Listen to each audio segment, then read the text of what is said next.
Good evening, ladies and gentlemen, and thanks for tuning in to another episode of the Dumpster Diaries Podcast. As always, I'm your host, Justin Allen. I'm here with my buddy, Moses Wartooth, and today we have a special episode for you. We have two amazing comedians that are being guests simultaneously. We got PJ Dullard and we got Jason McAdam. Thanks for coming on, guys. We were excited to get you guys on here, man. Appreciate it. Yeah. Excited to be here. Yeah. So, for those of you who don't know, these are comedians from Tyler. You know? Yes. Yeah. And you operate primarily out of Rose City Comedy Club. Mm-hmm. Mostly, right. yeah. That's most of it, yeah. Dude, I don't know. We're out here, struggling, trying to get comedy shows started and stuff, man. And that's when I got teamed up with you guys. And I was like, let's see what we can do, man, and get you guys on the show or whatever. Kind of promote your stuff and promote our stuff and then just talk about comedy in East Texas in general, dude. Cool. Yeah. So how long you guys been doing comedy? I've been doing it now, I guess it'll be 3 years in September, so still kind of a baby, but I'm old, and I'm starting way too late, so I'm hoping that translates to at least 5 years. You have that wisdom. You're good. I'm hoping. I was like, I got life experience. No stage time. So yeah, about 3 years. How old are you, PJ? 39. 39. Okay. So. Yeah, you got me beat by about 5 years, man. Oh, yeah. It's pretty nice. Things are shutting down. It's great. Nowhere, they sell shots for it. It's fine. So that's good. Well, I went to the doctor today, man, and I had to do a bunch of lab tests and stuff, blood work and all that stuff, and the annual checkup. And those results came back, and they lit up like an EDM festival, man.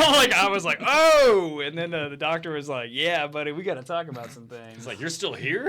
I mean, you're doing better than most guys that are about 35 or whatever. They don't go to doctors usually. They just die young. So it's funny you should say that, man. I was actually texting a buddy of mine, and he was like, dude, I'm so terrified to go. He's like, if I just don't go, it's not a real thing. Okay, I'm so glad that other people are stupid too.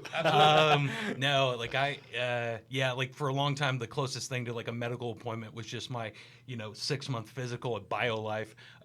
So it was like, they said my blood pressure was good. I don't have AIDS. Good for I take the juice. Yeah. So what about you, Jason, man? How long have you been doing stand-up comedy? I've been doing it 4 years now. 4 years? It's all out of Tyler. Yeah. Yeah. I'm not as old as PJ, so. Mm-hmm. How old are you? 29. There you go. Yeah. So. Enjoy your youth. Yeah, no, hey, trying, it's I don't know, I'm ready for 30. I feel like I've been 30 for 10 years now. Yeah, you look way older. I mean, there's something around between 30 and 35 where that shit just downshifts real quick. And I always heard it and I was like, that's BS. Dude, I'm not gonna, I can't stop, won't stop, all gas, no brake. Well, dude. I think some of it's you're like, why am I trying? You're like, I'm just gonna wear t-shirts and pants that fit. Fuck that. Yeah. I don't know. I'm done impressing people for this shit. Yeah. Well, and then you're like, you know what? I want to be treated like I'm middle-aged a little bit because everybody in their 20s, you're like, you're an idiot. True. Just nobody thinks you're worth a damn. And most aren't. So, it's not unfair, but still. I've looked old my whole life. I remember. No, I didn't want to be mean, man, but you guys fooled me when you said 29. I was like, when? Did I fucking hear that right? Dude, in high school, I did some type of fucking weird school job where I basically hung around the dance team and made sure no one fucked with them at games. And I became friends with them, but of course, it's the dance team, so it's mostly pretty girls. So you're a bouncer? And basically. And one of them was like, Jason, you look like a 30-year-old man. I'm standing there, I'm like, that's not a compliment, dude. I'm in your grade. That's fucking sucks. It started receding a little early, right? Yeah, so, I started losing my hair at 16, No shit. Yeah, God hates you. There's no chance of saving it, because it was by the time I was caught onto it, it was too far gone. Hey, man, you got a good hair. You got that Jon Snow shit going on. Yeah, it's good. I get Q from Impractical Jokers more often. Oh, fuck. Yeah. Now that you say he's my fashion icon. Right on. For sure. Yeah, dude. People will talk to me because I got a big ass forehead, and they're like, "Oh man, your hair's receding." I'm like, "No, it's always been like this." Yeah. Moses and I grew up together. Yeah. So it's always. I've just been running around looking like Stewie Griffin, dude. And so I was like, I thought about maybe getting some implants. I was like, fuck it. Let's Just where it is, It man. fucking Yeah. is what it is, dude. Just own it, dude. I ain't trying to change myself. I think I'll cue ball it if it ever like goes back. Just Oh, for sure. Yeah. Yeah. Like that, you made the right move. Yeah, There- absolutely. Like, what the fuck else are you gonna do? Dude, yeah, 'cause when I was a teenager, I had long hair, and I only cut it just because it was going away. And it was like, what am I gonna do? Try to fucking hold on to it? Yeah, Be like one of the those old guys? comb over shit. Like, Yeah. you can get some stuff now, man. Get some of that back hair moved up. That's what they do. That's what they take it do. off your ass and God, put it on yeah. your head. yeah. Plenty of They, it. I don't know how that shit works. I was talking to somebody yesterday, and they were like, yeah. He looked at all my back hair. He was like, we got a lot to work with. Like, you're going to be good, buddy. So, all right. Good news, your back's disgusting. Yeah. Like, we can save your head. yeah. I mean, I guess that's why it's there. You got to get whatever, whatever Elon back Musk got. follicles. That's what you guys got to get. Man. Oh, yeah. You know what I mean? Joel Yeah, I mean- McHale apparently admitted to getting like 4 hair transplants. Oh, over no here. shit. I'm like, hell yeah. I think Matthew McConaughey. I don't know. I'm really building up. It's okay to get help. Yeah, I don't know. It's clearly lots of people or lots of dudes feel very insecure about it. I don't know. I let go of it quick. It was so easy for me because it was so obvious to me. It looked stupid before I shaved it, because I was like, why is anyone trying to pretend like that's a full head of hair? It's beyond me. Combing over like 3 threads, like Homer Simpson. Exactly. Yeah. I was like, you look at yourself every day, right? Yeah. But I don't know. Then again, I guess people make that mistake. You see fucking girls who 100% shave their eyebrows and draw it on. Yeah. And they're just like, no, this looks great. Like, this is what I wanted to do. True. Yeah. I don't know that excessive makeup look. I'm always kind of like, ooh. Like when I see it, like I'm I like, mean, oh. it signals something that they're fun. So I don't know that it's about how good it looks. It's about what it says. Like it's like she's gonna do butt stuff. All kinds of shit is happening here tonight. I was like, that's a handy on the first date right there. Now that you mention it, as I go through the Rolodex of experiences in my life, I think you're pretty accurate with that description, man. I mean, not that I've had a lot of those experiences. My body count is low. So I've slept with 2 ladies and really knocked it out of the park. There you go. It's been great. So I kissed 2 dudes. One was for a joke. The other, I miss Jimmy. That was at church camp. Love it. Positive life lessons. Yeah, it is what it is, man. Hey, man, we're just trying to figure shit out, man. That's right. What did Dave Chappelle say? Like, just 2 strangers looking for a little friction? So, man, so you guys primarily work out of Tyler, right? So, but I know, at least for you, PJ, you're from Dakota from Small Price Productions told me, you're kind of like all over the place, man. Like you've been up in like Dallas. Oh, I mean, this guy's got me Really? beat on that front. It's probably Dallas for sure. No, yeah, Jason's kind of like good about scheduling gigs and stuff like that. Hitting the road's a big thing. It's something a lot of comics, especially comics that live in like a big scene with like a big city with a good scene like Dallas or something, that those comics especially don't realize as often. But yeah, hitting the road is really important. It's like just getting out in front of different crowds, and you'd be surprised. Even like fucking, for instance, even if like you're in Austin, just going right on the outskirts to Georgetown, it's like such a drastic change in demographic in people. Yeah, and it makes a huge difference. I've seen it so many times. Like either a Dallas comic or especially Austin comics, they get so used to like a certain kind of like comedy and a certain thing that like that population is like more attuned to. And then it comes someplace like Tyler, and a lot of their jokes don't translate exactly. Like, they're not hitting as much as they are in Austin. I was actually just about to ask you that.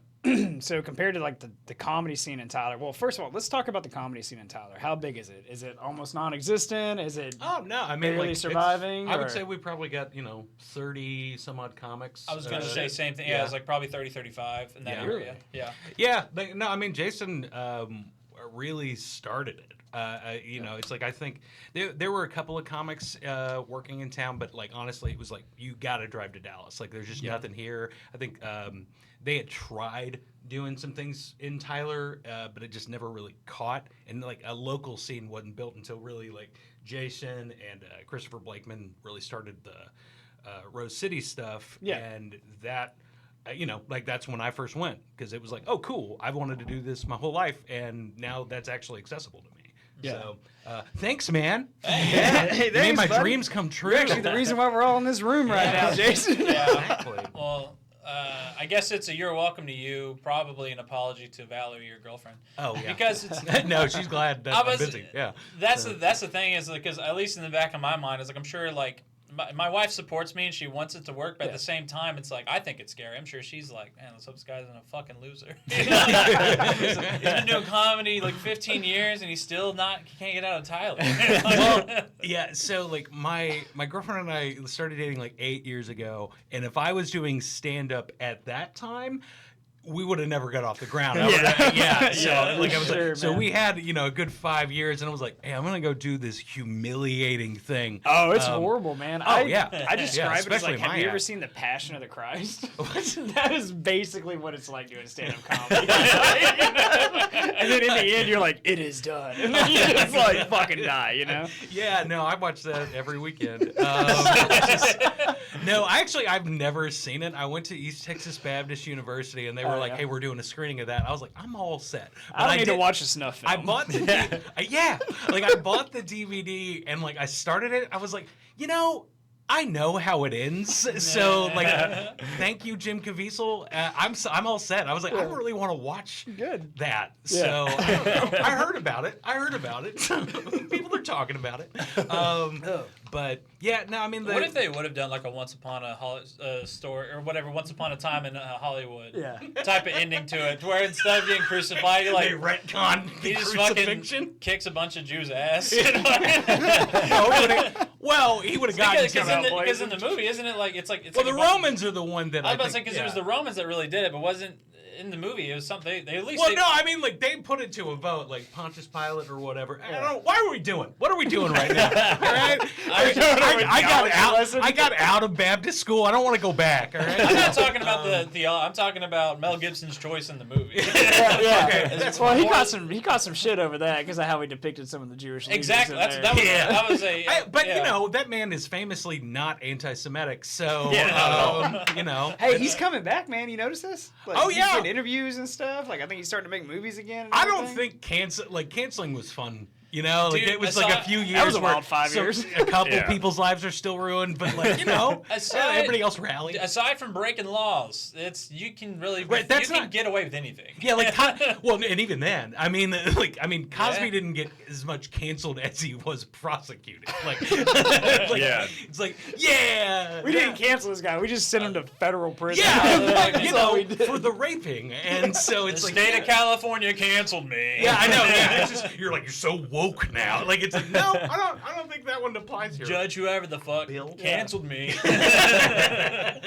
So the comedy scene in Tyler, man, do you guys see it like is it growing kind of continuously, or is it like a little stagnant, or it's growing? No, yeah, like I mean, like it's definitely been steady. And then like Rose City Comedy, which was downtown for the first few years of its existence, has moved now to like a larger, more like club, Like a legitimate location. club, yeah. Yeah, like before, I mean, and I love it. I mean, I love the old spot, just because it was like very much a hole in the wall, and I don't know, the seating in there were like donated like church chairs that were kind of vaguely like they had pockets for hymnals. Yeah. and Okay, so nice. People use it for their beers because it's BYOB. Yeah, it was awesome. They put like a bottle of Jack in there. I know, it was fantastic, and yeah, it's just like this is just like the everything was made out of pallets for no reason. It was great. I mean, Hell yeah. and yeah, so like that's really like where I think we all kind of just fell in love with it, and also each other. Yeah, but like it's been for me like really kind of like life changing just in terms of like getting access to other people that are interested in this. Sure, absolutely. And there's a lot of people that are. It's just it wasn't an opportunity before. Well, like my thing, man, personally with like stand up. So I primarily just do podcasting. Mm-hmm. I do stand up as a hobby. Once in a blue moon, I go and eat shit for 5 minutes. That's basically what I do. If you only right? do it once in a blue moon, that will stay consistent. That's one way to guarantee it. And so, like, I enjoy it, and I've always been a huge fan of stand-up comedy. Like George Carlin's like my favorite one. I've watched all of Eddie Murphy's work, Richard Pryor, like a lot of old stuff too, and newer stuff. And man, I was like, like there's got to be something here. And then I saw Dakota starting to promote shows, and I was like, whoa, hold up, this is like almost in my backyard. This is like 30 minutes from me. So I went to a couple of shows. Eventually, started talking to him. And I was like, hey, man, like, I've never really told anyone this, but I've been running a podcast for almost 2 years. Like, you want to come on and start trying to work together? And, dude, it has been freaking awesome, especially watching him grow slowly but surely. And it's just more people keep coming to shows, man. More diverse comedians are coming through. And we try to interview and promote as much as we can. And it's just this beautiful network because no one's competing with each other. Yeah, everyone's trying to join together and actually boost this stuff. Yeah, that's mostly true. I mean, comedians can be vicious, right? Like, And I mean, like, it can get competitive, especially like in these like small markets, like just because it's like, okay, like, you know, if you're the only game in town, and that's great, but like then you got a bunch of people that are like, oh, I've always wanted to do that, and so it does, you know, that pops up, and I think that's just inherent to kind of this business, which it is that. At the end of the day, like, I mean, when it's trying to sell tickets here. I mean, like, it's like it's easier for comics in some senses just because it was like, we don't have to have an allegiance really to anybody but ourselves, and like that's like stand up. It's like, it's not really a team sport. Like you want to work with each other, but at the end of the day, you're up there by yourself. Yeah, and 100%. It's like you got to develop your brand. You got to do all. No one's going to do that for you. Yeah, growth is 100% on you. Yeah. So, like it's been cool to see it like pop up more and more. I think like with like all the Austin comedy scene like coming in, like that brought I think a lot of just attention. Like I mean, I can't tell you how many people come into open mics and they're like, I love Rogan, and it's like, cool, that's not an act, but like Nito Burrito, what other pods you listening to? Like so like I got one you can subscribe to right now, buddy. Like it's just so that's always fun, but it did like I think introduce a lot of that into the conversation because I mean the DFW scene has existed I think pretty strong for many years. Yeah, sure. And so they've had stuff there for a long time, and then Austin I think was always like quirky and small. From what I gathered, I wasn't really doing it then, and then now it's super the fucking mecca. A lot of those old Austin comics, and they're still there from what I can tell. It's like they kind of got pushed out whenever the Rogan and all that came, because then it also started kind of like an influx of like a certain type of person wanting to do comedy, like coming in and they kind of took over. And then one half of me feels bad for them. The other half's kind of like, I don't know, man. Like things change and you can't control it. Like you either get with it or fucking, Have you guys been down to Austin yet? Done work down there? I hadn't done much. I mean, I've done a few mics and I snuck onto it like a fantastic showcase, and I'd love to go back. But, there was like 3 people in there, so like that counted as a show. I guess. No, it was at like a bar on 6th Street, actually that was right across the street from the mothership, so that was humiliating. Oh, I think I know what you're talking about. Yeah, I think it's Maggie Mays or something. I think I threw up in a trash can. No, that's you were there. No, like it was like there were probably like more like 6 people, but it was like one Indian guy that I'm like, he doesn't speak English, I'm pretty sure he's just here, and then it was like a couple that had made poor decisions, and then like a small like bachelor party, it was just like that didn't plan. And so, like, they're just in there and having a terrible time. That poor bachelor party, like, their only plan was, like, 6th Street! Yes, that was the plan. And then before you know it, they're just, like, sitting there watching some fucking dude. Yeah. Say fag for the, like, 6th comic in a row. Yeah. Well, like, Moses and I went, man, and so we got legit tickets to the mothership. I think we saw, like, 3 different shows while we were there. Oh, cool. Yeah, one night and 2 different shows on the same day. So basically, damn near hit all my favorite comedians in one night. Nice. Like, got super lucky with that. I know, like, I visited, I have not performed at the Comedy Store or like any of those places in LA, but like I've gone there and it's like, oh, you just don't know who you're going to see? Yeah. And I feel like that exists there. It does. For sure. In a way that it doesn't anywhere else in Texas. Dude, it's like a fucking knife fight on 6th Street, though, man. Like, we were going out, and I think we told the story with the last episode we did with Brandon, but Moses and I went out, and we just went hard on the paint, man. Yeah. We were like, we're going to have a good time. Yeah, we were like that bachelor party. 6th Street.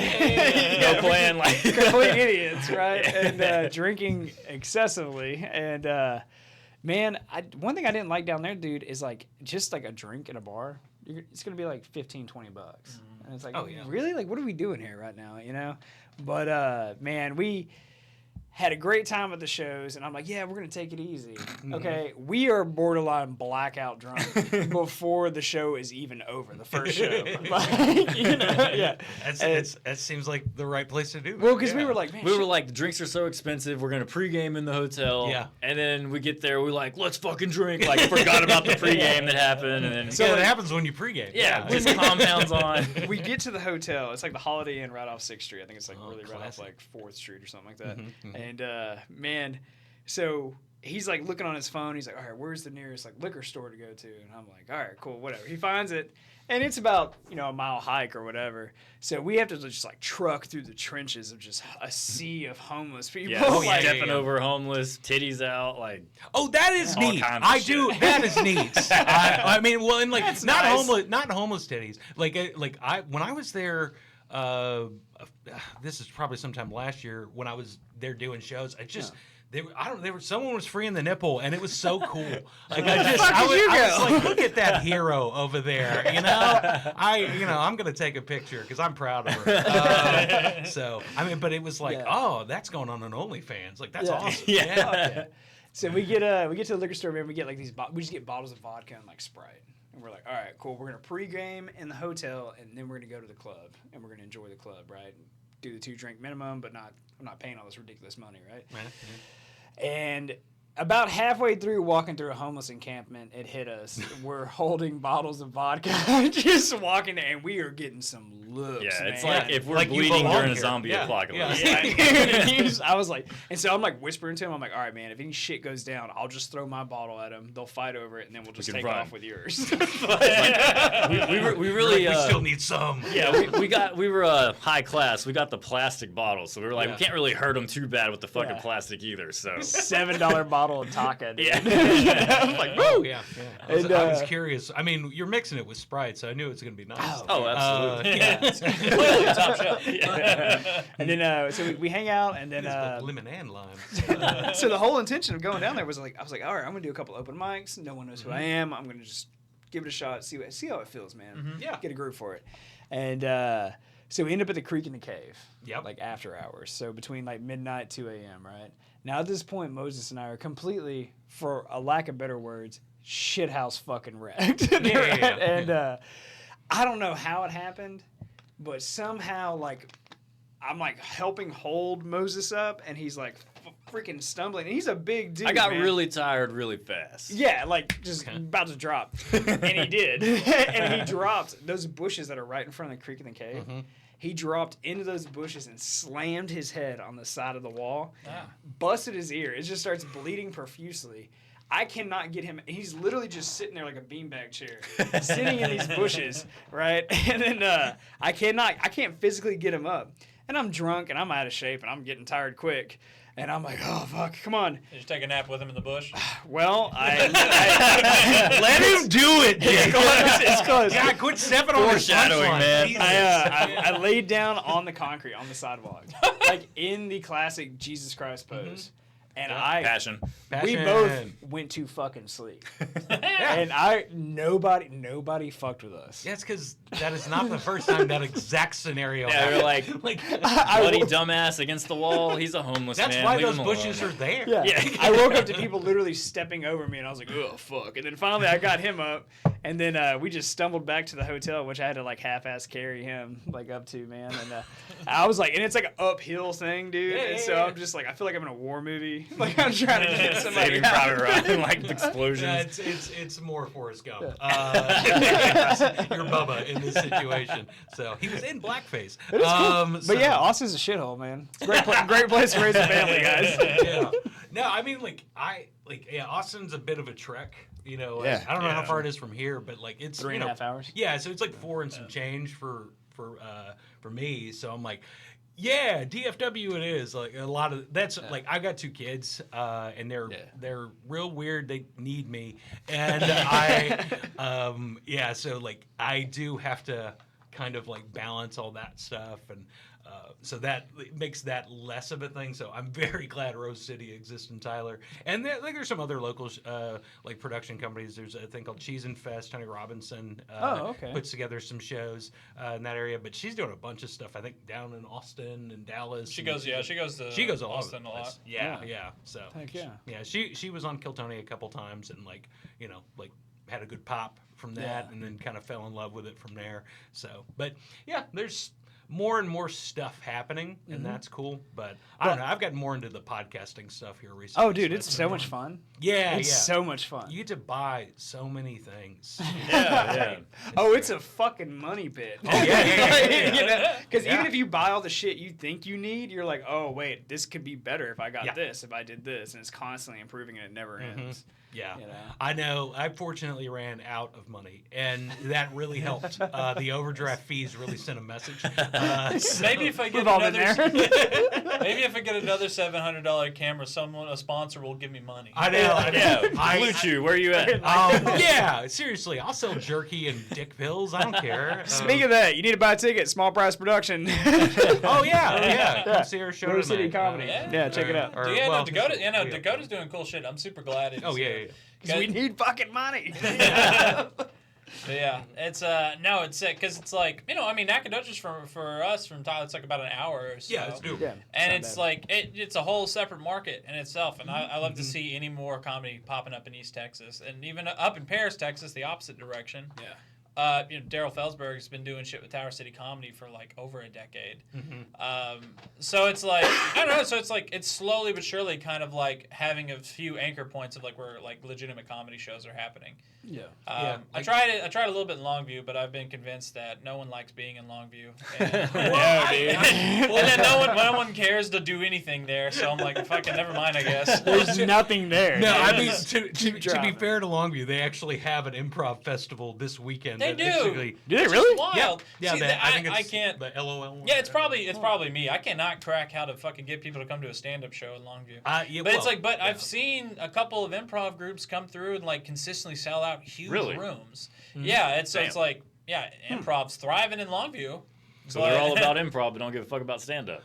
I don't know how much. So there is like, I forget the.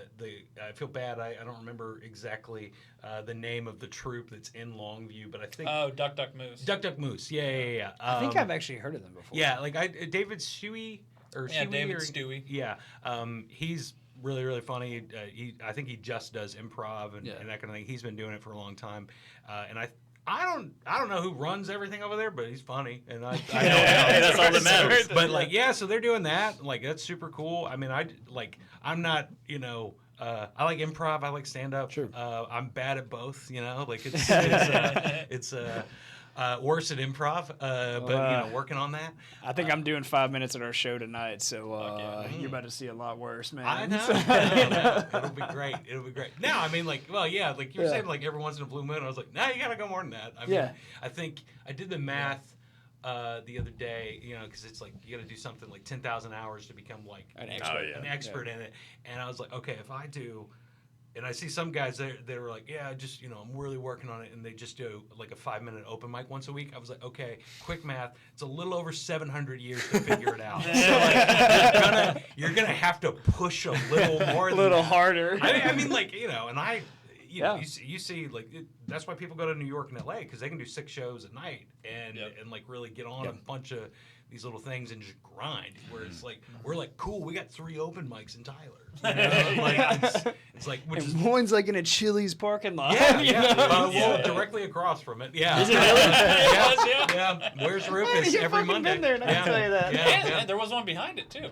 Both sides of Chili's had a mic. Holy shit. Chili's was bumping. We lost one of those, but the one behind, but the one in front it's going strong. Yeah, man. I mean, that's what ended up getting me to try to like start a scene in Tyler, was because I knew I wanted to start stand up. My original plan was to move to Austin to start stand up. This was like before like Rogan moved there. It was just like I was already just a fan of Austin. Mm-hmm. And but then I met my now wife, and like it became serious, and she ruined it. Yeah. Yeah, just shit on your dreams. Yeah, she just crushed every hope I had. I don't need you to give me a reality check. Her love and affection destroyed my dream. But it's quite the opposite, actually. I mean, it kept me from going to Austin, but I remember like kind of venting to her. I'm like, man, it fucking sucks. I want to do comedy, but like, I can't. I was like, if I want to do comedy, I have to drive to Dallas, and I can only feasibly do that with like my current position. I can only do that once a week, and hour and a half drive. Best, man. Yeah, exactly. Yeah. I was like, and once a week, it's not worth doing it. Like, I'm not going to get better if I'm. Yeah. And she's the one who was like, kind of like started asking questions and pushing, like, well, maybe can you do it here as the things, and it got me kind of pondering on it, and then that's what kick-started it all, and then now it is what it is. So it's really fucking cool to go from. I'm not sure if more than like 2 or 3 people want to do stand-up here to now we have like a full-blown club with like, at least 30 comics, like, who are in Tyler. Fucking crazy. It's super. And now, how long is the time span that you're talking about here for this to get built? This has been about 3 years, roughly. But only 3 years. Yeah. It's been, because whenever I start, like, I had done like a couple open mics before this point, but it was like right before the pandemic happened. Yeah. And because there was this other guy who was in Tyler and attempted to do comedy there, but quite frankly, the dude was a bit of a nut. And and he didn't really know like what he was doing. And I remember being in that room thinking, I was like, this sounds like you could do something here. It's just he just has to change everything. Yeah. And good job avoiding his name. Yeah, of course. But you know how many times we get that on this show? People are like, like, oh, I'll tell you off air. Fucking, like, I don't want to Beetlejuice him. Yeah. But you can't do that to David. So I knew, but through going to that place, I knew there was an interest in it. I wasn't sure exactly how deep the interest was and how serious people were, because even the time I went before, there was a guy who went up there and basically like just quoted Anthony Jeselnik jokes. Yeah. So I'm like, well, how serious is, are people then? But got it started. I remember I posted on Reddit, like the local Tyler Reddit page, and I was like, is there anyone who's interested in doing stand-up comedy? Is there anyone who has done it? And that's where I met a buddy of mine, Tegan Dotson, who he's like, hey, I used to do it, however many years ago when I lived in wherever the fuck he was doing stand-up. I don't remember. He's lived a bunch of places. He's a veteran, so. Yeah. But, I want to say Louisiana. What does it matter? But, and then we like met at a coffee shop and we like had a few writing sessions, and then eventually like we started like finding the open mics in town, because like I went to like a music open mic and I was just like, they were willing to put me on like as a comic, so I got to try out jokes there. It was brutal. Yeah. How was it with the like following music? Oh, you shouldn't do that. I've done it, and you got to do that, but you shouldn't. Always heard that's like the worst thing. It's not gonna work. Yeah, one particular show that went well, but that's because it was like this particular mic like amassed like a specific group of people that were coming to it every week. Yeah. And instead of the normal bar it was like at a sushi place, and we're on the outside patio. Oh, that was at Yamato? Yeah. And it was like, so it was nothing but like the group of people, and that was good. That was fine. Because once like I was my turn, like they were all attentive, and it was great. It was a really fun time. That's wild. But every other time it was at a dive bar, and no one could give a shit what was going on. Jesus. And so it's so that's dude. I took 2 summers ago. I took a trip to Portland, Maine, right? Mm-hmm. And so I'll say like the inner city is actually really nice, like at the historical district. Like the cops don't fuck around. There's no homeless people. Like they keep it clean. Kill them all. Yeah. That's not my endorsement. That's yours. Yeah. Right? And a bunch of just multi-million-dollar yachts parked out there. I mean, they try to keep it like nice, right? Mm-hmm. And so anyway, I remember walking and I was like, yeah, I want to try out some stand-up comedy here, because I love doing open mics in a city that I'm probably never going to go back to. Yeah. Where no one's ever going to see. It's like a one-night stand. Yeah. That's gonna lose. It was fun while it lasted, but I'm not here for a long time, And so I remember finding this place. I ended up backing out of it. But it was a grilled cheese like restaurant. Hell yeah. Okay, called Cheese Louise. That was started by a single father. And they literally had open mics every like Wednesday. Mm-hmm. And I thought about doing it, but I didn't. I went and set though. But your story just reminded me, man. Like, there's like some of the most off the wall places you'll be able to find it. Now I'm not saying it was good there. Oh I mean, it was. Yeah. I'd say 90% of mics are depressing. Oh yeah. It's just broken dreams. Yeah, it's just it's like places that comedy should never attempt to be at. Yeah. It's like a business's last resort. They're like, throw a fucking mic up. What else? Like, Yeah, the honestly, overhead for this is low. Yeah. So They'll do it for free. They're like, Fuck turn it. this stuff on, and then we'll let these jackasses talk. Yeah.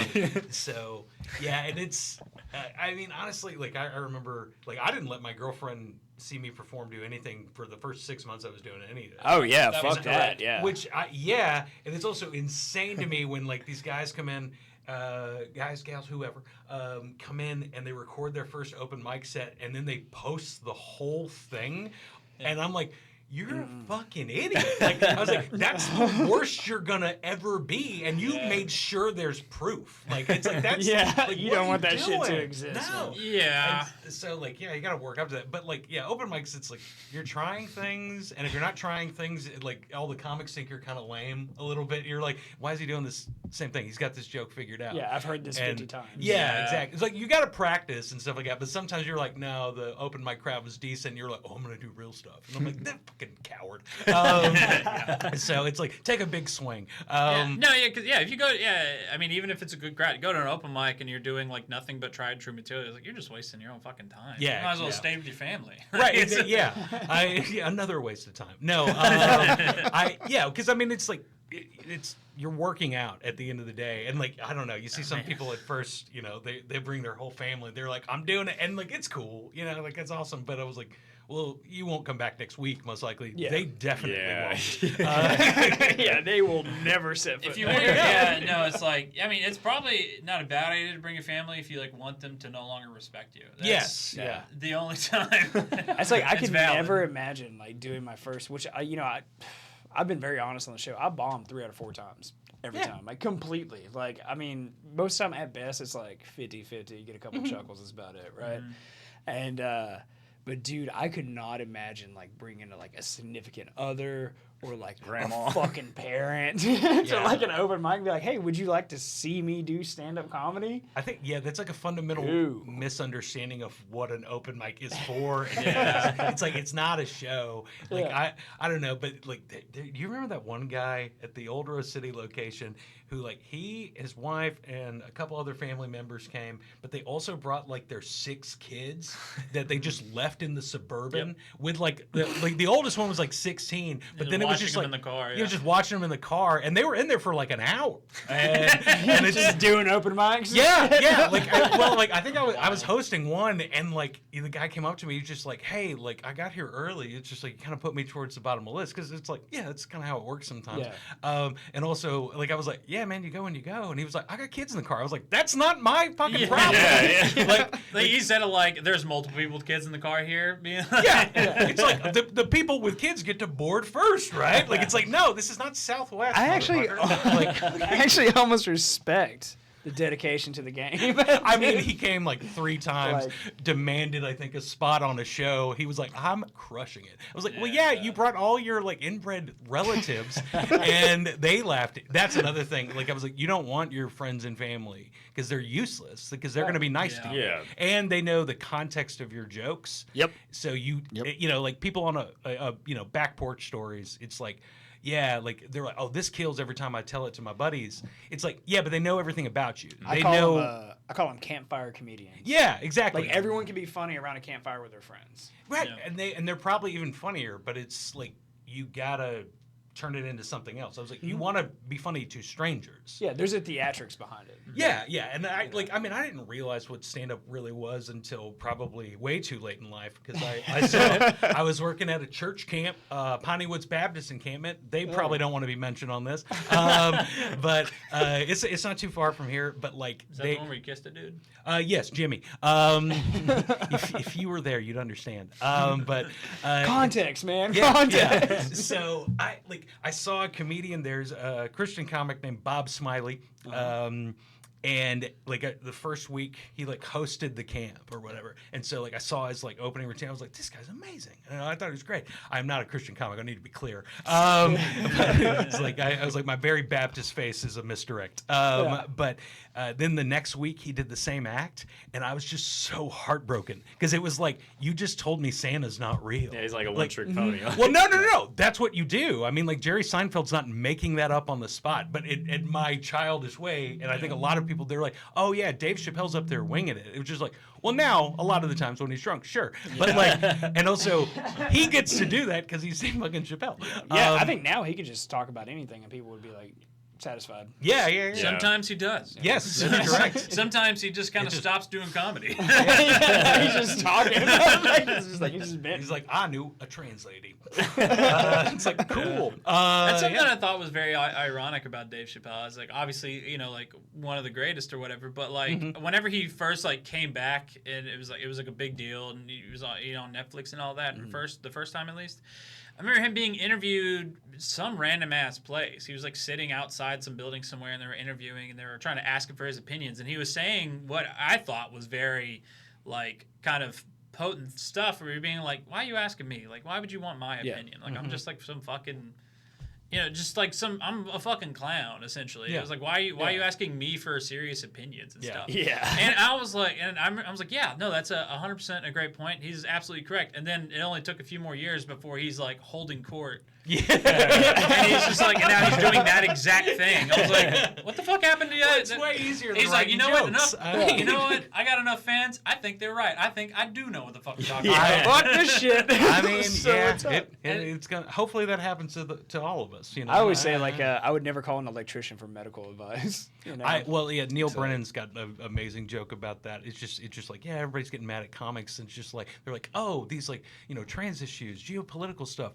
What do the clowns think? Like I butchered that. I'm sorry, Neil Brennan. He's amazing. Yeah, he's really great. I liked his 3 mics. Oh, I did yeah. Santa special. Oh, I I thought love it was yeah. really good. He was one of the people I got to see when I went to the store, and Oh, like really? it was like his showcase show. I was like, this is and in like the little OR, and he's like 5 feet from you, and I'm like, oh my god, he's there. The clubs are the best way to see any comic, and especially like that's the cool thing about like Mothership or a Comedy Store is that you're seeing huge names that are playing theaters, sometimes even arenas, and you see them in a club setting, and that's like extra special. Yeah, and there'll be 100 people in the room. Because it's it's just there's an intimacy. To not it. to totally knock it or anything. It was like, but I've seen like a handful of theater comedy shows, and I'm just not really that into it. Like even comics like I really really love. Yeah.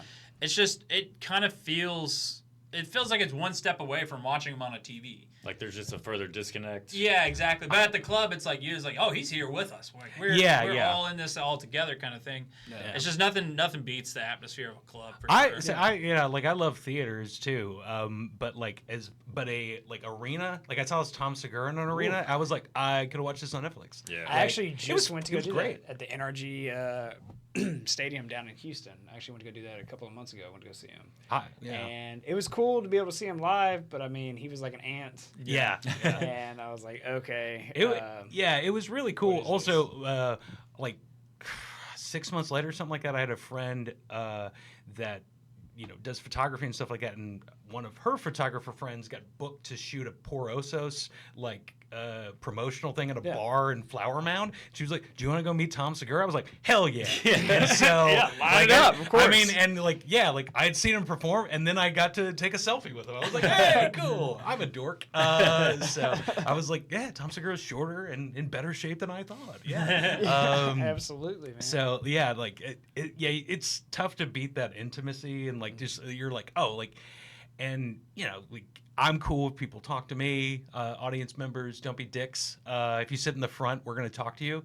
You're in the splash zone. I'm not going to be mean to you, but like someone might, and like just deal with it. I'll be nice to you. I'm going to make fun of your shirt or something. But like I'm not one that's going to call you gay. So fantastic. Sure. Have you had like a bad experience with like just trying to interact with like someone in the front and they're just like a total asshole or just dismissive or? Oh yeah, like I mean. You gotta it's pretty easy to tell which ones want to talk and you avoid them. Yeah. Because they're like, oh, I can now share with you my tale, Okay. and so it's like, and they're usually drunk and that kind of thing. You're like, okay. Yeah. Like, you don't want them because they're too much. Because, if you do them, that's what you're doing.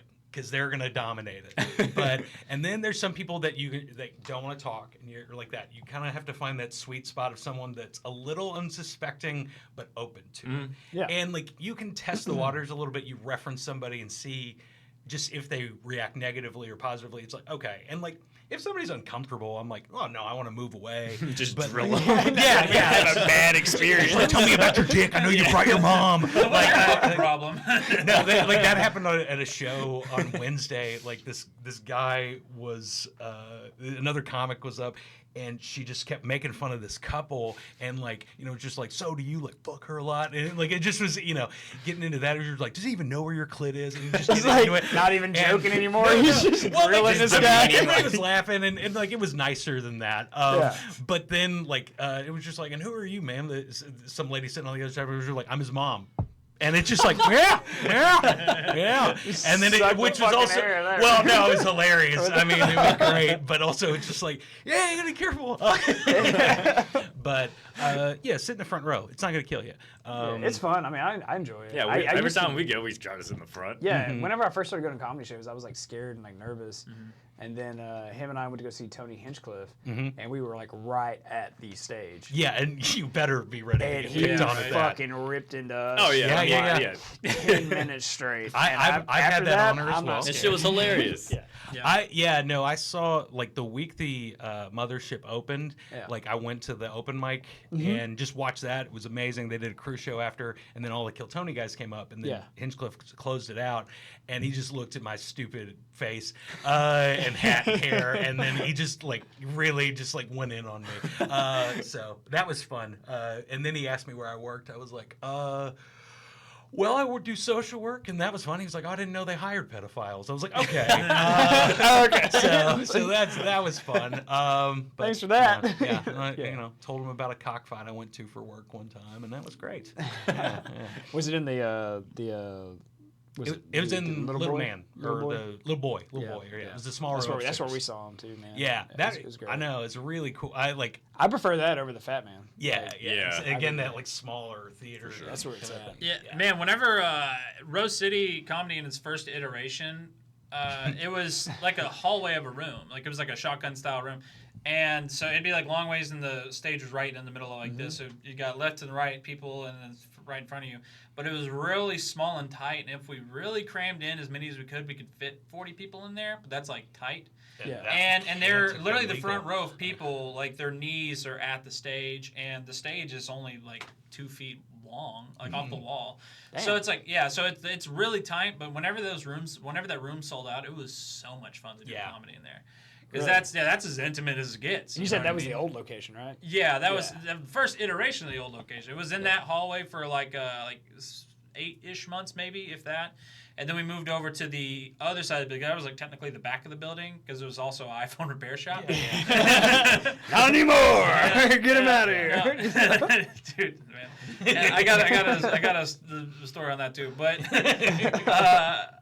then we moved over to the bigger room where we could comfortably fit 60 people, and then it was much better after that as far as like getting people in and feeling comfortable. But it was so much fun in the little room. Mm-hmm. Yeah. I missed that. Like, I came a little bit after y'all shifted it over there, but even the bigger room was still like, it was like you had 40 people in there. You were like, this is amazing. Because I mean, it's just full, and everybody like having a full room. It really, because if you like, that's the thing with if you have a very small crowd, you really gotta hope you're the right comic for them a little bit, and you gotta adjust to them. Whereas like if you got more people, you're like, okay, if I can still get about 80% of you, I got good just odds here. improve. So like that, and you need somebody to be an obnoxious laugher. Some people that'll giggle throughout. You want a nice hum of laughter throughout. So it's Dude, you are way better. You guys are way better at this than me, man. Like reading a crowd crowd and all that. Because I've only done like a handful of open mics in my life, like maybe less than a dozen, I would say. It comes through experience. It's like I've heard this said on a lot of podcasts, and I think it's pretty right for the most part. But the first year, and assuming that like you're going at it consistently, the first year is like really just getting comfortable on stage. Getting to the point where like you just like where you're not scared to just simply be up there, and you can take the second to like take in what's happening in the room and what reactions people are. Sure. Because if you get up there and like you're just kind of like doing your bits like kind of rehearsed, the crowd reads that immediately. Like they can tell that you're essentially reading an internal script. Yeah, you're just reading off a piece of paper, right? Yeah, exactly. Not looking at anybody. And people do that. Yeah. And you know, at open mics sometimes, if you're like a one-line, like Jimmy Carr, I don't know. Oh, he's wild. Yeah, he's crazy, and he's fantastic. I love him. He's a one-liner comic, so like he's doing more stories. His now crowd work like is absolutely phenomenal. Yeah. So like, your mom's a whore. Yeah, like it's like it's brilliant. No. How did he think of that? I know. I will say they're really well. I mean, I love Jimmy Carr, but like, yeah, like that was one of the things with him. Like, I think he would just go up there with like a clipboard and just read his jokes, and people would give him grief. He was like, "I'm not gonna bother to memorize these if they don't work." I was like, "This is that's what open mic's for." So like, even amazing comics like that. At the end of the day, you're doing homework, you're writing. Like, you know, people got Excel spreadsheets, whatever. Like, I just talk aimlessly to ChatGPT, and then I'm like, "All right, what did I just say?" I was like, "Just give me a list of all my jokes. I have to think of a set list."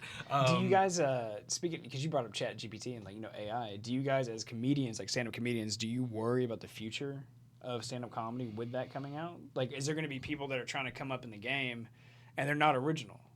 Like, they just had some software write their own shit. Or write their shit. Those formulas already exist. I mean, like, that's... I was about to say, there's ways to do kind of that effective thing without AI anyway, and there's been lots of people throughout the history of comedy that do that, and I mean, it's what we call hacks. Yeah. You know, it's people who are doing material that's sometimes low-hanging fruit, but normally it's like a joke that like everyone like is aware of and that everyone sees. If you go to a fucking Instagram post of something and like you see a bunch of random people making the same type of joke, like everyone had the same thought, that's a hack concept. The fact that it's like everyone's like anyone can think of this punchline. And so it's like, and that's what ChatGPT is going to give you too, because all ChatGPT is a collective of just like all the information from all the people. Oh, no shit. Well, and like right now, like I don't think ChatGPT has taste. It's not like, funny. Yeah. Well, like it's like because everything is like always positive and upbeat with it. So I think that is one thing there. But I do think for like kind of I think it's just going to get better for like observational comics and one-liner comics and stuff like that. I'm like, yeah, you're going to have to kind of like really let your creativity out and like make sure it's distinctive. I like to stick with more personal narrative and stories and things like that because I'm like, yeah, like other people are also parents and so they may have had a similar experience, but it being relatable is not bad. But it's also nobody can take that. You know? Yeah. It was just like my crazy ass kids are mine. So as you guys write your comedy and stuff, is there ever a worry of this is like a personal fear that I have? Like I'm gonna write an original joke, okay, or whatever. I'm gonna have a punchline to it or whatever, but then I'm gonna be unaware. But that joke, either exactly the same or very similar, has been told somewhere else. Yeah. Oh, yeah. Someone's gonna be like, "Oh, you stole that joke." Happens all the time. Yeah. I mean, like parallel processing, I think is a thing. Also, you forget the shit you've seen. And it's just in the back of your head. I've caught myself doing that. Yeah. I remember like Tom Segura came out with Sledgehammer, that special, and he talks about his vasectomy in it. And you can attest to this. Yeah. But I had I had a bit about my vasectomy. And, like basically the punchline was just like, yeah, it's not that big a deal. It tastes the same. And like, it's just a quick little line. It's like a throwaway. Yeah. It's like a quick line. And like, I just, like did it on stage. I was like, oh, it's funny. It worked. And then a year later, that's in his special. I'm like, God damn it. It was just like, it's not, it's like, okay, a lot of people could have thought of that. It's also like, I was like, oh, Tom Segura agrees. That is funny. I was like, oh, that's kind of cool. That feels nice. Also, I'm never doing it again. That is the other side for like us kind of like newer comics because it's like it's not you've got to be doing it for like 10 years before you're not new basically. But like so it's something that's a little bit reaffirming for us in a sense. It's like it sucks because you're like, oh, okay, like I got to stop doing that bit now because like someone else did something similar to it.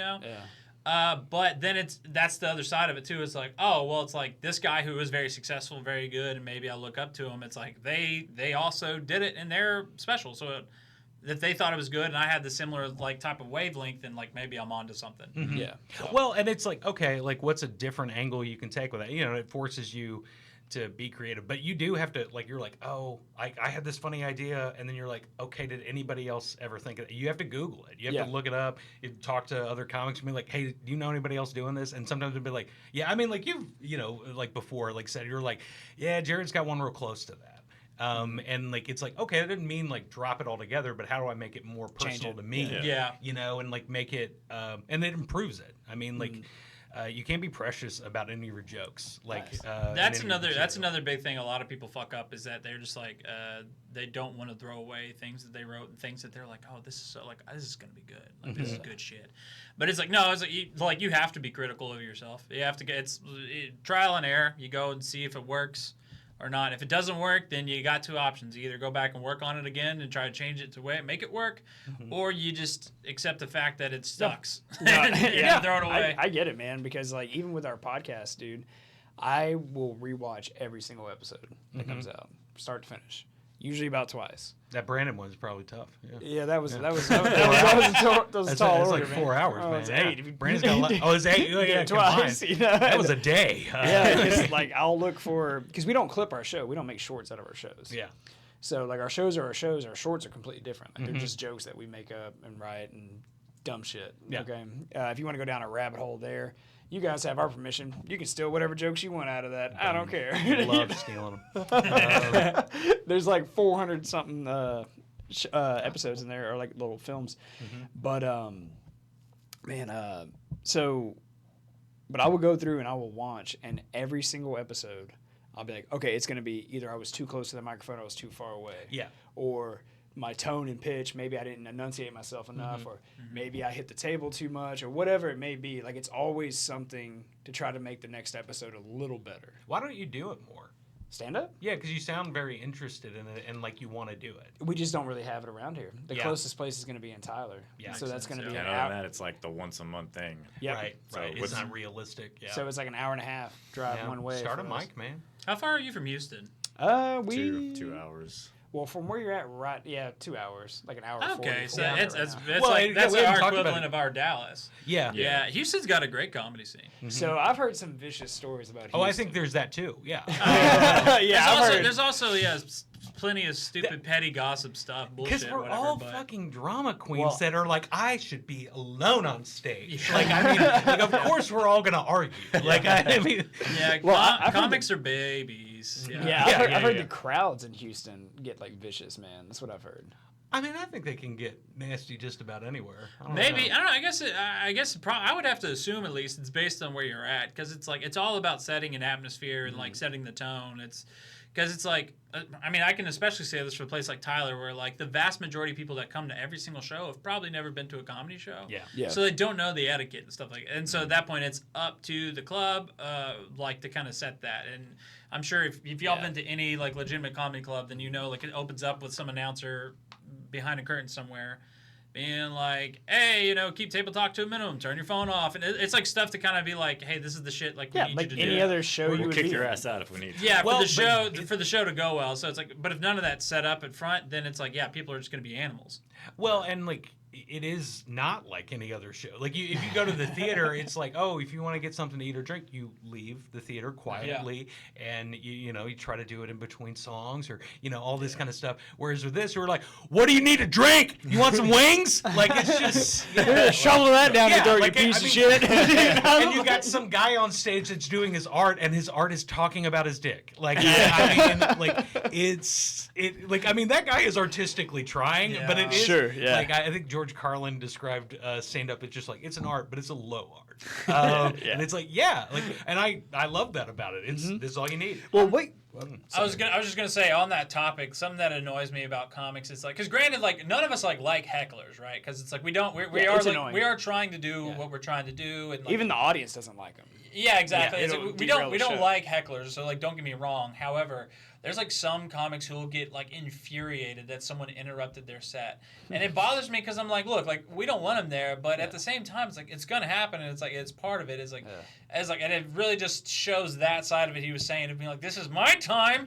I'm the only one talking. I have the microphone. Shut up. And it's like, hey, it's like, get over your fucking self, dude. Right, It's like, it's like you're like, it's your even job. though it is supposed to be one-sided, like this is an interaction. You know what I mean? It's like this person's talking because like they feel close enough to this whole thing that like, hey, no, we're in this together. We're experiencing this at the same time, and that's like maybe they're stupid. I don't know, but like, well, that'd be the equivalent of like Usually Moses drunk. not getting pissed off because somebody left one of the million negative comments on like a YouTube video that we made. Yeah, but those aren't live. Oh yeah, you got me there. No dude. one's telling you right to your face. You're like, you're not funny. Like, bitch. I can see why your dad never calls. Yeah, You know, I'm it's glad like, your oh ex-wife left you. I mean, like stuff like that.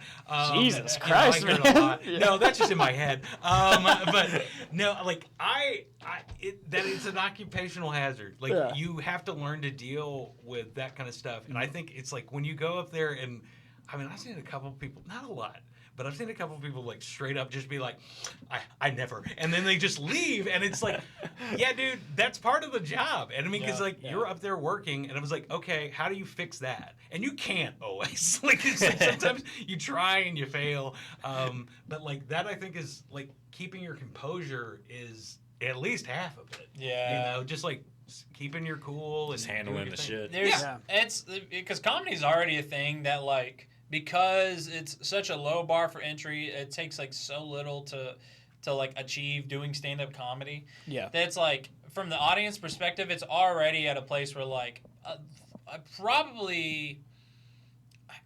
there's a good chunk of people in the audience that have to be looking at the stage and being like, I could probably do that. Yeah. You know, it's like I hear it all the already, time. That's already in the back of like the loads of the audience members' minds. So it's like there's a Thale Vin, not Vin. Sorry, No, stick with Vin that. Vale. I mean, I thought you would have caught it on Thale. We're completely sober, by the way. I'm Fucking like, cut wow. this shit. Don't make me look like an idiot.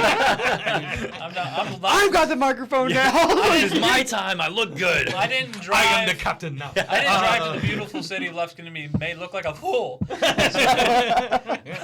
A thin veil of professionality between you and the audience, and it's like if you lose your cool, be like, hey, you shut the fuck up, man. It's like you've lost it. Yeah. And Right. it's like And if you give into it, then the dude is like, oh fuck, I got this he's guy got now. power. Yeah. It's and it's like, okay, how do you make this still fun? Like it's like, okay, because there's different ways to do it. You kind of work with them and playfully quiet them down. That's usually kind of my thing. I was just like, oh, you're talking a lot, you know. Like I was like, I know, you know, like just like, why are you doing that? What are you doing that for? Like, I used to. My mom always gave me raisins in church to shut me up and stuff like that. So I'd bring those to shows sometimes. It's Just throw like, a box of raisins yeah, like on the I just table. mentioned that at the top, and then I'm just throwing sun-made raisins at hecklers. It's like, yeah, just eat that and shut the fuck up. That's good. That's good. I like that. And it's like, yeah, it's too proppy. I don't want to do it too much anymore. But like, it's a little hacky. But it's like I'm just politely telling you to shut the fuck up. Yeah. Sure. Absolutely. And because like if you get mad and you start destroying said heckler, you better make sure the rest of the crowd agrees. Because if you are tearing into some drunk lady who's being an asshole, and you're right to be annoyed with her, but then you're a little too mean, like it's just like, oh, your makeup's bad or something like that. Now It's you just got a like, mob. oh yeah, like they're gonna be like, okay, there's a line, sir. Yeah. I know she called you a dick from there, but You're I was gonna be like, like you can't say she's the ugly. one She's gladiator with mean. like a bunch of lions around him in the Coliseum, and everyone's just gonna be like, yes. Yeah, You like, know, like fuck, that dude. can happen too, and then it's just like, well, she won that one, or he. I'm sorry, it's mostly males. Yeah. That's not true. I've been fooled before. No, just like mostly like drunk women, like they just will talk a lot, and they'll forget, you know. And if you reference some of it, like I have that problem more because I do a fair amount of just like interaction. And it's sometimes I pick the wrong one, and they're like, "Oh yeah, let me take it," and it's just like, no. I'm so sorry. I set you up to fail here. it's kind of weird because I feel like most people that are nervous like sit front row at a comedy show because they'll get talked to. I don't think it's because necessarily that they're like afraid they're going to get made fun of as much as it is like there's something about like you get like secondhand stage fright almost when they start talking to you because now the whole crowd is like, oh, what's up with this guy? Yeah. And so now you got a whole room full of people that are paying attention to you instead of the guy on stage, or you and the guy on stage. And so I think that it also kind of works for the people that are hams and they want to be attention seeking and stuff like that. And as soon as they feel that thing of everyone looking at them, they're like, "This is my fucking shot. This is my breakout moment right now, dude." And I'm a great heckler. I mean, I learned very early in open mic. I was like, I have to leave because I like this. Like I'll fucking say something. I'm like, that's not true.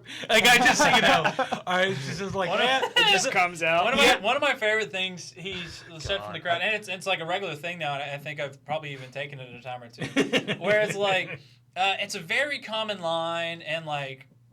I kind of be careful because I got friends who do say it too, but like it's a very common line. Like what I consider a hack line is "fuck them kids." Oh yeah.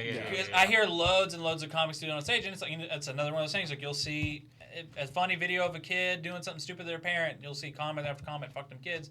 So it's like it's a little too easy, I think. Yeah. And so my favorite comeback to that, and he's done from the crowd a handful of times. Someone would say, "Fuck them kids." He said, "Don't do that." Yeah. I think I've actually heard you say that before. Yeah, maybe. Yeah. Hot take. I'm against that. I mean, well, we're glad don't we put it heard in your until they're stance. 18. All right, Glad that's we could my clear rule. that up, PJ. Yeah. Your stance on. Yeah. No. I'm a firm believer in fucking adults. That's a good start. That's a good place. When they ask for it. Not in that way. I'm sorry. I don't know. Yeah.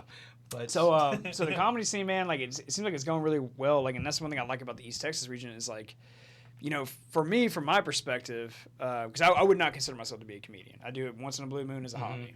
Yeah, it's fun to do every once in a while. I think you want to do it more. If it was more available, then Yeah. I would be more open to it. But unfortunately, I get that. working on what we got here. We'll talk about it. We'll talk about it after the show. We might be able to help maybe get at least the mic started somewhere nearby. Okay. Mm-hmm. Yeah, for sure. Maybe we can figure something out. It's easy to start. It is a little harder to do well, but it's just with like some basic. And Jason's like really good at that. Like I started one mic and just stole everything he did. Like I like not like but just like the way it was like, okay, we play music here, like the mic needs to be here, we need to have like lights here and stuff like that. Just because it was production like, stuff. Yeah, it's little things that you're like, oh, why are you doing that for an open mic? I was like, oh, because I don't want it to suck. And it's like not that hard, but it just takes a little effort, and most people don't do that. I got you. So well, like I'm kind of asking you guys these questions because some people that we know that watch the show, they are big fans of comedy. They're thinking about getting into comedy, stuff like that. Do it. I think it's great, man. I think even if you bomb, it's still like it's like a you're gonna. That was the thing that made me realize that I really wanted to do it was going up the first time and not doing well because I went up and I did think about 5 minutes and. Throughout the whole 5 minutes, I maybe got like a few chuckles throughout that, like at certain things, and of course, this is things I wrote down, and in my head, I'm like, this is where the laugh will happen, and kind of stuff, and going up and then like bombing for the most part, but then getting those few chuckles, I went back to my seat and I thought to myself, I was like, there's something here. I think I could do something better next time. Yeah, I think I was like, I think I could. I was like, I think I could change a couple things. I just need to not say that obviously because no one laughed, and I was like, and immediately I was in my head being like, how can I do it better the next time? And that was the thing where kind of the first time I was like, oh, like clearly I do really want to do this because that sucked, and that was like a shitty feeling, and I'm like ready to throw myself at it again. So a question I do have for you. Oh, sorry, PJ. Oh no, I was just because like the first time I ever went up, like I mean, I was like visibly shaking. I mean, like shooting a 50 cal. Yeah. I just like I was so scared, and it was just like again, it was like open mic. It's so fucking stupid. Like it was like we're in a iPhone repair shop, and I'm like, this is my moment. And it's like, everything in my life has led to this moment. Kind of. It's just like I've been watching this shit my whole life. I've always wanted to do this, and like now I don't have an excuse. It's not nearby. Like it's it's like it's here. This is it. And I like it took me a few years to work up the gumption to do it. Dude, you're like Eminem in that 8 Mile movie, man. Yeah, except I ate nothing but shit. Yeah. Like, no, I mean, I went up, I bombed, and then I was like, I did it! You know, I felt pain. I didn't know anybody. I looked like a big old dork in a room with a bunch of 20-year-olds that are starting this when you're supposed to. And it's like, that was the most humiliating thing I've ever done, and I'm going back. Like, and then you have, you know, I finally did one where I'm like, oh, that worked. And then it's just like, you're like, oh, that's good too. Yeah. And it's, if you feel that way about it, maybe not as animated, but like, yeah, keep doing it. Yeah. And I like talk to people after almost every show and they start telling me jokes. And they're like, oh, I got this. And I was like, hey, you open mics on Monday. I don't really want to hear it. Like, it sounds like you want to do it, though. Yeah. Like, I have a bunch of friends that will constantly, they're like, oh, you should it's do more, this. It is, like, quite frankly, it's more embarrassing to try to, like, tell your jokes you thought of to like other comics rather than just going to the mic and doing it. Like assuming like if you're a person who hasn't done it before, because it's like if it bombs with the comics, it's like you're just gonna feel like an idiot. Yeah. You know, and so it's like and don't get me wrong, like bombing on stage sucks too, but it's like at least like there's like some dignity and like I gave it a shot and you know got something out of it. Yeah, exactly. Yeah, it's all and like I don't know, like I've heard like Mateo Lane say this, like it's just like all feedback is good. Like it's just like it tells you something. If somebody says or if they don't respond to it, you're like, okay, maybe if I did it like you're talking about tone or the way how fast you said it or what words exactly you used. It's like you know, but I think anybody going up, it's like try to get a laugh or two a minute. And then you're gonna probably, as someone new, feel pretty good about that. Yeah. And it's like, and that's not even like a high standard either. That's completely achievable for someone doing it for the first time. Yeah. Also, like you'll get a guest spot out of that a lot of the time. It's just like they're like, okay, like because you really, you know, some of the basic stuff is like try to get a laugh every like 15 seconds or 12 seconds. Yeah. What do they call it? The laughs per minute. Yeah, your LPMs and stuff like that. I think you do that. I think it's helpful at first, and after a while, I think it's just soul crushing and a bad way to look at it. It's a good general rule starting out, absolutely. Yes, yeah. Like, it's like admit that you don't know anything. It's like AA, like it's just you gotta give it up to God, and then just like kind of like try different. You're like, okay, I'm gonna try to listen to these people, read some books. I mean, they've got like joke books everywhere. Like good things. Like listen to podcast. Mike Birbiglia, Working It Out, is a fantastic podcast for just like young creatives and things like that just want to. He has all kinds of people on, but like a lot of comics, and they just talk about how they write their jokes, and all of them do it different. So So I got a question for you guys. So I've oftentimes wondered this, say you start doing open mics and, say you get pretty good, maybe you get some guest spots, you start getting like, established somewhere regularly and maybe you're making a little bit of money from like some clubs you go to continuously, right? No. I want to dispel that. Not at that point. You're not making any money. You're like $40 maybe. You are losing money on gas. And so, you hear like, like Jason, you brought up at the beginning of the show, man. You got to go on the road at some point. So I see some of these like smaller time comedians that are doing good, but they're really starting to break out, but they're on the road. How do you go about that? Like, how do you get? I see guys that have gigs from Austin all the way through Mississippi. Are they just calling clubs and being like, "Hey, here's what I do, and here's my 5 minutes"? Or? That's one way. Yeah, it kind of varies. Well, I mean, first of all, there's more places to do comedy than just clubs. Like, there's some places that are like independent ran rooms that are like ran by whatever comics from that scene, kind of thing. Yeah. And a lot of the times you end up meeting these people just through doing comedy because it's like you just spend up the same time, same place. You just meet a guy. It's the networking side of it, just kind of knowing people. Sure. Sometimes it's a guy who knows a guy, and that doesn't necessarily guarantee you get booked, but you do now know of another like pin on the map that you could potentially stop by and try to throw yourself out there to get booked for it. So it's a lot of real face-to-face networking. Yeah. Like if you stop coming to mics and like not showing up, like they forget you. Yeah, and it's just because there's a lot of people doing it. It's not like personal, and also like. There's loads of people that lose interest because all that really exciting feeling after a while you're like, this is a beating, and like you enjoy comedy in a different way now. Like it's like you go to comedy shows and you stop laughing. You're like, oh, that was a good one. Like you see the structure more, and it kind of I think takes a little magic out, but you appreciate it in a new way.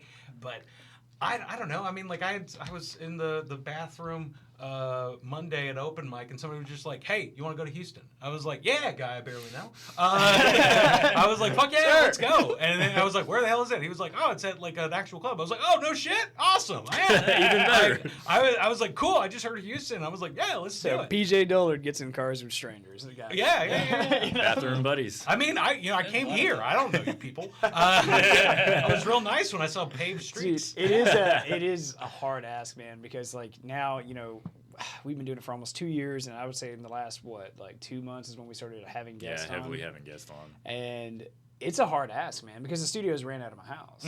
Obviously, well, you guys know they don't now, they do, but and man, you're messaging people that you just know through somebody who knows somebody, kind of thing, and then it's like, hey, come on my podcast to talk about whatever it is you do. Yeah, you're not running background checks. Yeah, and You wouldn't let Brandon in here. so then I just message somebody and then be like, well, I hope they show up to this random house they've never been to, like, good God, But that's why, like, I'm lucky, like, I'm like, I live in like a pretty decent little neighborhood. Like, Yeah. Like, if it was like a trailer park, that or helps, something, yeah. I'd be like, Oh, yeah, shit. no. That's why we can't do it in my house. People Yeah. are gonna get freaked the fuck out.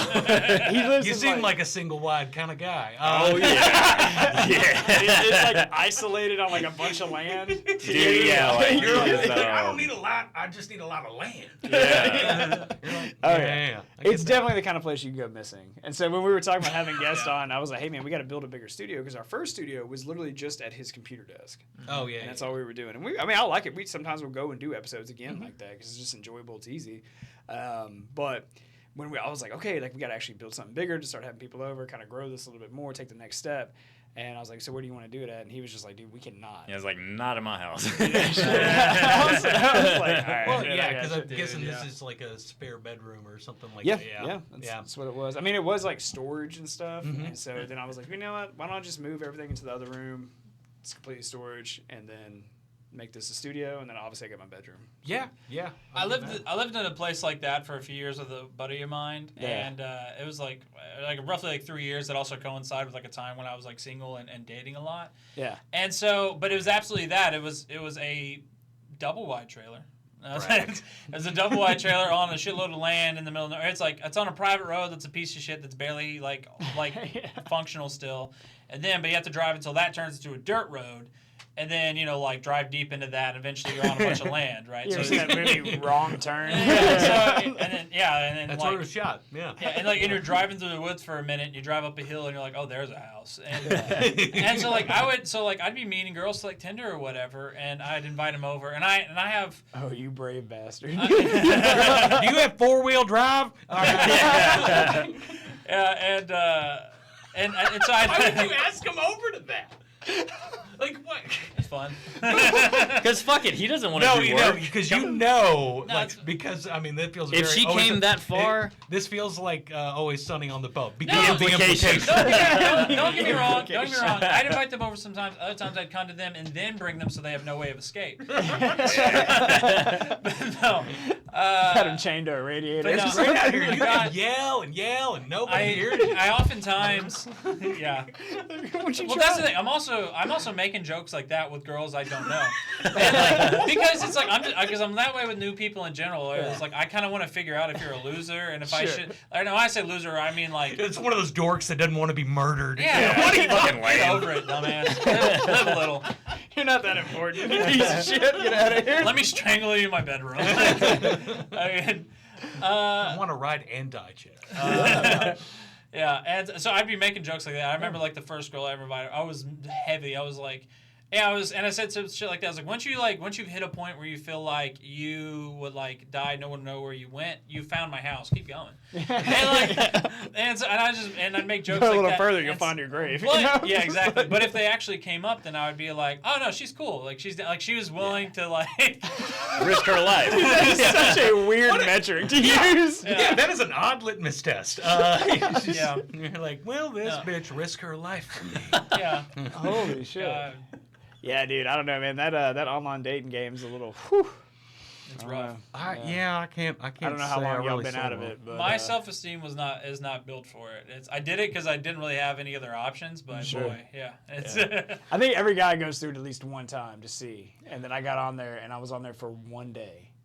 and I just deleted everything. It's fun, man. It's fun wallowing around in the trenches, dude. You just got to get with it. I enjoy it. Wallowing in the trenches. I do think you have to be. be kind of like, you got to go at it from that perspective. Like, I got married when I was 20, divorced when I was like 31, and I don't know how to do, like, so I came out of it, and I was like, there's apps now, and like, I'm like, I don't know what to do, and so, like, and I'm out in the sticks, and so they're like, if you're not MAGA, you don't get none, so, I mean, like, I can't. You're not MAGA, you don't get none? It's just not. So you put on your hat and take some pics, you're good to go. Yeah, no, not this hat, no, this is Biden for sure. His pussies for Trump. Yeah. I think this was made by Anthony Fauci. Is that beagle skin? No, it's made from AIDS vaccines. So he's good at that. But I don't know. What was I saying? I lost. We're talking about the dating game. Oh, I'm like, yeah. skip No, the I mean, 20s. like, okay, so I talked to a couple of girls on Bumble. The other one, Tinder, was just bots. Like, I was like, okay. That was mostly my experience. Yes, and then occasionally someone I knew, and then I'd be like, you fucking dork. And also, loser! Yeah, I was like, yeah, you loser. You're like my hot friend that's a girl. I'm like, yeah. I'm like, wait, why am I not hitting on her? I'm like so bad at this. I was like, we have a lot in common, and I think you're gorgeous. Like, why? And then I'm like, you dork. I don't know. So, but I did. Never mind, I'm a fucking idiot. Yeah. And then I remember, when I was in Dallas, I was like, okay, there's a bigger pool here. And I like synced up with like this one lady, and she sent me a picture of her like ass crack. Sitting so it's down. off to good. I was like, cool. She was a hairdresser, so like, they do stuff. They're like nurses, like they're just open to things. And but like it also, I was like, oh, like this is kind of cool. And she was just like, oh, so what brings you to Dallas? I was like, oh, I'm here for my mom's cancer surgery. So I kind of lost. I think she lost her wood after that. So I'm shit. like, Feels bad for you at that point? I was just like, yeah, it's incurable. Like, I don't know.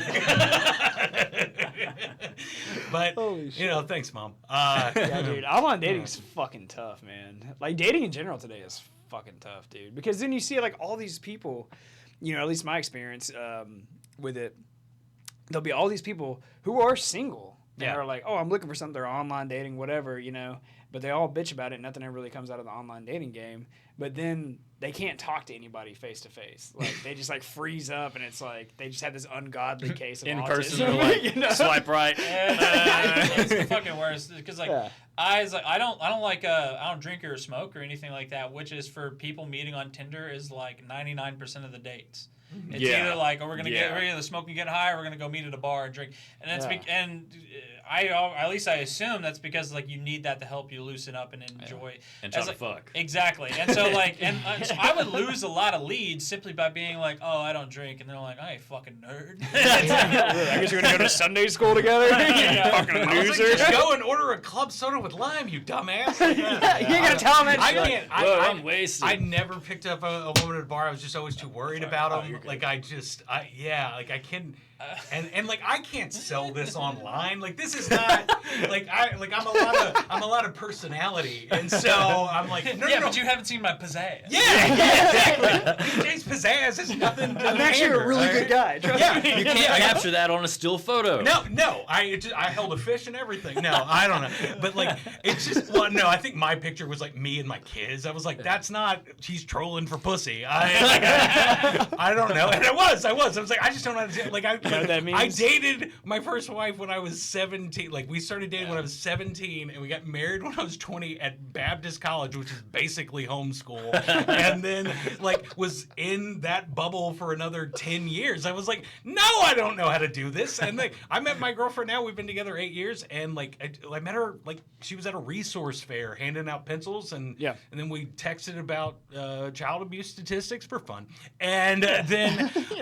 whatever turns you on. And then, like, then we hooked up on the first date. I'm sorry that I said that, but yeah, we can leave it in. It's cool. We've been together a while. She won't watch this. It's cool. It's good to know PJ Dullard puts out. Yeah. Oh, I do. I was also blown the hell away by that entire experience. I was like, this lady's gonna do it. Like, I couldn't believe it. I was like, how did I dupe this nice lady? No, she's amazing. She's amazing. No, it's like, I mean, she's like this saintly person. It's like making Mother Teresa come. come. It's awesome. I can't tell you like how special she is. And it's like, I remember like I went out. It was kind of a group date, and I was like with some friends and like that were staying with me. I was like, we're gonna meet her for a beer.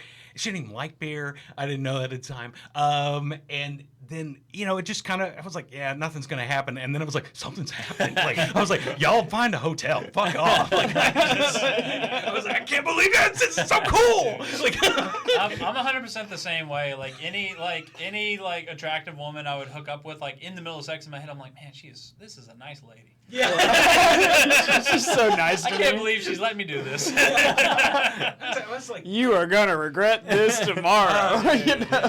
yeah. It's just like bully on you, We man. all feel yeah. Holy shit, man. Well, I don't know. I think it's getting about that time, man. Okay. You guys got anything you want to talk about? Oh, I know we got to plug all your stuff, man, because you got podcasts. You guys got shows coming up. yeah, we Something like that. Yeah, we're always doing stuff at Rose City Comedy, so that's always a fun place to catch us. Out in Tyler, Texas. We've got a show tonight, the day of this filming. I don't think this will be up. Yeah, we're all about to head there. Yeah, exactly. So it was like, you need to edit this now. This is live, right? Yeah, we're live streaming this. No, but so we got that show that we're doing with small price productions, Yep. all that good stuff. So Absolutely. that's exciting. And I don't know. I've got various things and stuff like that. Follow me on Instagram at DullardP. It's great. Yeah. But And yeah, if you guys give us like all your socials and stuff, we'll put the links in the description. Yes. Social security number. Yeah. Okay. No, Yeah, it's sure. 666. Mother's But no, I've got a podcast that I do with another comedian friend of mine, Jared Jordan, called Board Buddies. We play board games. We're gonna have you guys bring your game, and fucking play that. Sounds awesome. I'm into it. Dude, you told me about it, and then I looked it up. It's Pretty clever. I like That's it. a cool idea. Yeah. The first episodes definitely suck. So skip those. Jason's on it. But that's not even enough. We're still figuring. We were figuring out very much. We were I was- playing the game too much, but and all of us were very much. We were like, okay, we were playing a game called Chick-a-Pig that was made by Dave Matthews, and so we're like, musician? yeah. I even said it during that episode. Hilarious. Because there's four Oh, yeah. comics on the episode, and I'm in the middle of taking my turn. I'm thinking about what I'm doing, and everyone's quiet. And then he said like, oh, just go ahead and make sure not to talk. And I was like, well, there is 3 other comedians at the table not thinking about their turn. Like, why are you make a joke, goddammit. We've cooked some things down a little bit and sanded off a couple rough edges, but we still got some work to do. But I like it, man. I mean, it's fun. an original idea. I mean, it's a game. You got basically 4 comedians on there talking, shooting the shit, having a good time. But then you guys are streaming, like you're playing a different board game every episode. Yeah. Jared likes it. I don't. Board games are. I just happen to own the podcast equipment. But shit. no, I just like kind of hanging out with my friends and that kind of thing. But yeah. it's a fun show. And then I just dropped my first episode of a podcast I've titled Improvised. And so I saw it threw me off for a second when I was trying to read the name. Yeah. I I know the intro is just I say it like it's just like so we know because I was like this is already a horrible title. Like I was like oh yeah people aren't going to be able to recommend it to anyone. Awesome. It's like improv and then like impoverished. Yeah. So I don't know, man. yeah, the Like, notion is I'm like fucked up so from that shit. we don't have like a big improv scene in Tyler. Like there are some great or improv comics there for sure, but like. We're trying to do long form, which is a different type, and getting into that stuff. But like, kind of none of us know what we're doing, so and we're just trying to build that. So we're poor in terms of improv, so we're trying to build that up. But yeah, we did the first episode of that, and it was actually pretty fun to do. So I don't know, I'm gonna do at least 12 more episodes of that just to work through an improv manual. So yeah, Nice. cool. Dude, yeah, we're big fans of what you guys are doing, man. Keep promoting the comedy in East Texas, and I don't know, maybe we can all continue to kind of work together and build something out here. I'm excited about it. You know, everyone focuses on Austin, but I think this side of the state, I think there's a lot of potential because we're literally for sure. the middle point between Houston and Dallas. Mm-hmm. Yep. Yeah, and like there is a real, especially in like a small town. I mean, like Jason's done a couple of like really great shows, like First Time Hurts, like in Athens, yeah. and like it's like people want small to do towns. this Yeah, no, small towns are great for comedy because it's like it's a bunch of people who don't have shit to do ever. Yeah. And it's like so whenever there is like a comedy show in town, it's like they're excited to come out and like they're down. So I love doing comedy in small towns. So, yeah, it's a lot of fun. Yeah, I enjoy it. All right, man. You got anything else for him, Moses? I'm done. Cool. Right on. All right. Jason, PJ, thanks for coming out, man. You guys are always more than welcome on the show anytime you want. Cool. I'll be here next week. Yeah, if you guys haven't, give these guys a like and a follow. I'm your new host. Yeah. Yeah. My Instagram is at ComedyDoesJason. Okay. Yeah, and I usually post my shows. We're doing a show together in Tyler, July 4th. 3rd and 4th. Yeah. Oh, shit, okay. July 4th, 3rd and 4th at Rose City Comedy.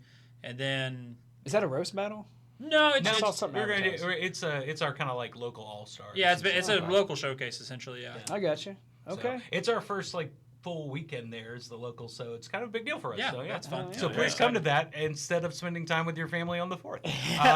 Maybe You've might seen- be the reason they gave us that spot. You've seen fireworks, right? You're not missing anything. It's the same fucking thing every time. Come see a comedy. But have you seen 6 middle-aged men flail on stage? No. All right? Get in there. It'll be great. You want to see just how much overlap there is between 5 middle-aged white guys. Hell yeah. It'll be cool. Come see the show. Yeah. All right. Weird. Cool, guys. Thanks for tuning in. See you next week. Bye.